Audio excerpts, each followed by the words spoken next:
พระพุทธองค์ท่านทรงตรัสในเรื่องของโลกธาตุที่มีอยู่ด้วยกัน3ขนาดก็คือ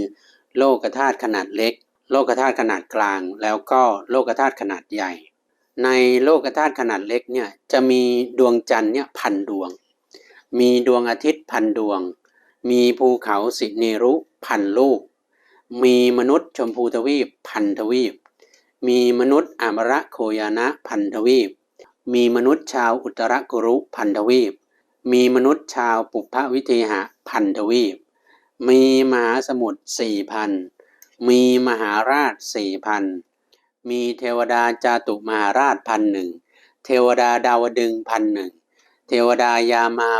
1,000 เทวดาดุสิต 1,000 เทวดานิมมานรดี 1,000 เทวดาปะระนิมมิตวสวัตตี 1,000 และมีพรหม 1,000 อันนี้คือสหัสสีจุลนิกาโลกธาตุหมายถึงโลกธาตุขนาดเล็กส่วนโลกธาตุขนาดกลางนั้นโลกธาตุขนาดเล็กมีขนาดเท่าใด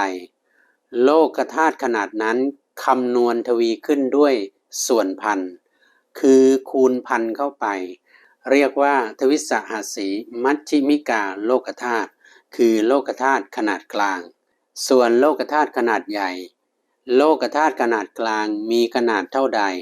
โลกธาตุขนาดนั้นคำนวณทวีขึ้นโดยส่วนพันก็คือเอาโลกธาตุขนาดกลางคูณพันเข้าไปอีกเรียกว่าติดสหัสสีมหาสหัสสีโลกธาตุหรือโลกธาตุขนาดใหญ่นั่นเอง